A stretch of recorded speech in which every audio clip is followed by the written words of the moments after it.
Il faut la réforme des finances de l'État. S'il vous plaît. Dans mon ouvrage, j'ai dit ceci. Si la Guinée ne tue pas sa dette, si l'État ne tue pas la dette de la Guinée, la dette va tuer la Guinée. Voilà. J'ai expliqué comment.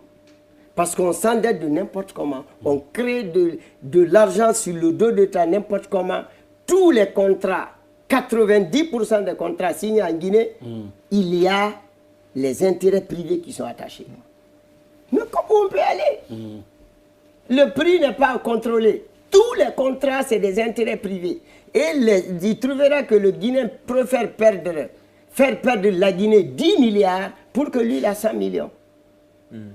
Je préfère qu'on lui donne 100 millions pour qu'on ait les 10 milliards. C'est-à-dire, nous-mêmes, on le corrompt pour qu'on puisse avoir de l'argent. Ça veut dire, je veux tout simplement dire, il faut responsabiliser les gens. Il faut sécuriser les finances. Il n'y a pas d'alternative. Si on veut sortir de cette crise, il faut arrêter le gaspillage budgétaire.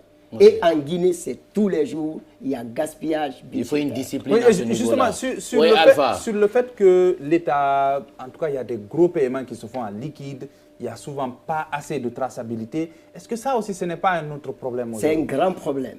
Et on a toujours cherché à combattre. C'est un grand problème, on ne doit pas... Moi, j'aurais proposé... Mais ça ne coûte rien à l'État d'imposer quand même que tous les paiements se fassent de façon... Mon frère, je vous ai appelé à faire... Je ne suis plus à ma voiture, j'ai garé le véhicule. Vous pensez que c'est simple. Mais moi, Makanera qui reçoit des paiements cash, j'ai fait vivre ma famille aux États-Unis avec ça. Vous pensez que je peux l'appliquer? C'est pas évident. C'est ça, c'est ce que je vais vous dire d'autre façon. C'est un problème entier. D'accord. Parce que réellement... Mais c'est une forme de corruption, ça. Mais c'est clair, c'est plus que la corruption.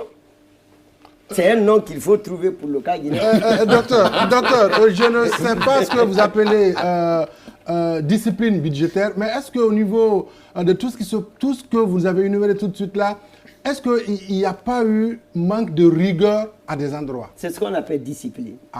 Parce que discipline budgétaire, c'est respecter strictement la règle budgétaire.